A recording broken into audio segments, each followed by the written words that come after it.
Usted en la sociedad transparente habla de que ya no es posible hablar de la modernidad, que la modernidad se acabó porque ya no hay una historia unitaria, ¿no es cierto? Sin embargo, estamos enfrentados a un proceso de homogeneización bastante radical. eh, las consecuencias de la modernidad son cada vez más radicales. ¿Es posible hablar de ese fin de la modernidad?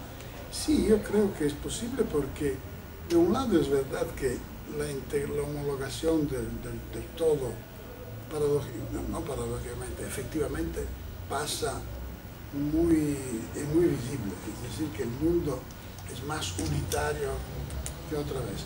Pero contemporáneamente en la difusión de los medios de comunicación que hacen esta unificación, se incluye también una multiplicación de voces, es decir, que las culturas diferentes toman la palabra. Es una lógica intrínseca de los medios. Por ejemplo, los medios necesitan novedades. Pero novedades significa dar la palabra a las mujeres, a los feministas, a los homosexuales, a las culturas de minoría, porque son las novedades que se pueden presentar. Quindi hay como una dialéctica interna de los medios, que de un lado unifican, difunden, y de otro lado, pero para su necesidad interior misma, necesitan dar la palabra a muchísima gente. Esto efectivamente significa el fin de una historia unitaria. No olvidemos que esto no solo pasa con los medios de comunicación, sino pasa con las luchas anticolonialistas. Es decir, que la modernidad siempre se fundó sobre la idea que hay un curso de la historia que encabezado por los europeos, por los occidentales. Esto significaba también el colonialismo militar, etcétera, etcétera, económico.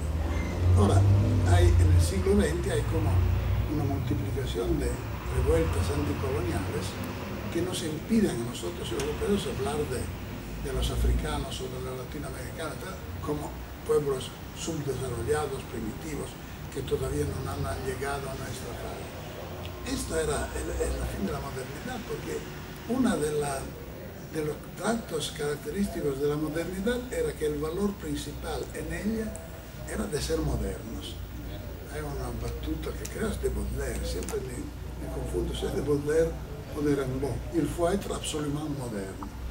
Se tiene que ser absolutamente moderno. ¿Por qué se tiene que ser modernos?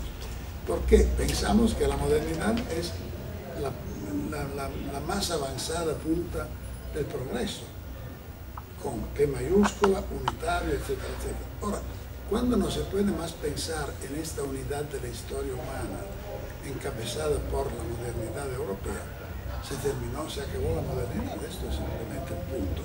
Y se desarrolla un mundo de múltiples culturas, incluso de múltiples visiones de la historia. Los islámicos cuentan los años a partir de Mohammed y no del nacimiento de Cristo. Obviamente, el dominio occidental sobre todo el mundo hace que incluso para los egipcios o para los musulmanes de la Arabia Saudita, hoy estamos en 2010, pero es ya un signo de dominación esto. Y quindi muchísimas culturas toman la palabra, se manifiestan e impiden de hablar de una historia unitaria. Esto es un ventaja o un desavantaje. Pero es un desavantaje para los europeos que se creían la humanidad pura y simple y ahora no son más así. Pero la ventaja es que incluso los individuos en esto caos son más libres en la medida en la cual se eligen su propio estilo de vida, su propia interpretación del mundo, etcétera, etcétera. Decimos, el desarrollo mismo de la modernidad ha implicado el fin de la modernidad es un efecto de la modernidad. Es decir, que es como cuando se dice que Marx quería destruir el capitalismo, pero decía también que el capitalismo se crece en sí mismo sus asesinos.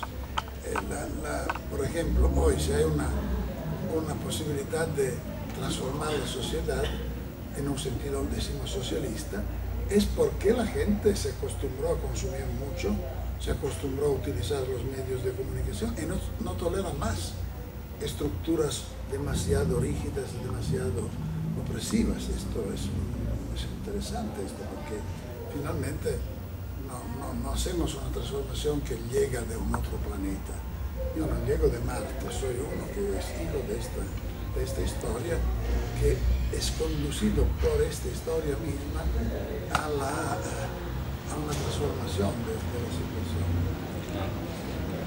También le he escuchado y le he leído en algunos textos con respecto a que la América Latina podría ser la alternativa hacia ese modelo de...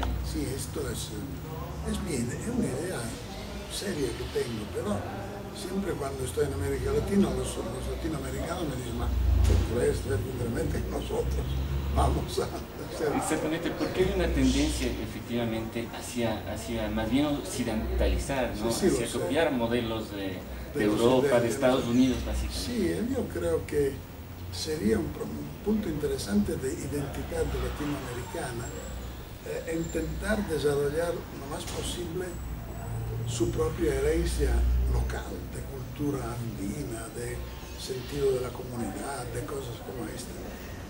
Nosotros en Europa, cuando yo hablo de esto, siempre me dicen, ¿cómo lo piensas? Lo pienso, de un lado, con referencia a una herencia culturales propias de este subcontinente, que me parecen interesantes por lo que sé. De otro lado, algunos acontecimientos precisos que acontecieron en América Latina en las últimas décadas. Se transformaron gobiernos, se transformaron constituciones. A mí me parece que esto justifica esta suerte de mitología de la América Latina que yo tengo, porque el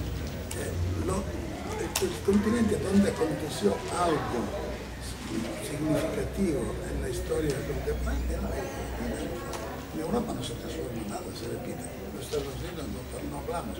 India y China, que son los grandes poderes nuevos del que se habla, se desarrollan solo bajo un punto de vista económico, devienen siempre más competitivas en frente al occidente norteamericano, etc. Pero no hay ninguna transformación política que pueda inspirarnos a nosotros. Si algo pasó en Latinoamérica. Esto justifica nuestras esperanzas, obviamente, Ahora, sin embargo, en la parte ya política, vemos que en Europa no hay una apertura precisamente hacia ese mirar hacia América, ¿no? Vemos, por ejemplo, que en Europa cada vez hay más restricciones hacia el acceso de ciudadanos al continente europeo. Sí, esto no es exactamente la misma cosa, es decir, que cuando yo hablo de América Latina como nuestro posible modelo, no implico que esto sería una razón para aceptar más inmigrantes. No, exactamente. Obviamente yo creo que se tiene que aceptar inmigrantes por razones diferentes, incluso no solo de América Latina, sino de África del Norte, etc. Y por lo menos arreglar un poco más, de una manera un poco más humana, la inmigración de estos, porque la cuestión de la inmigración en los países europeos, Italia, entre otros, es que hay gente que explota el trabajo de los clandestinos porque cuesta menos.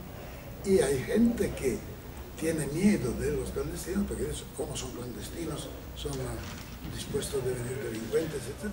Es como un círculo vicioso que no se termina porque hay mucho interés económico en dejar que los clandestinos sean clandestinos.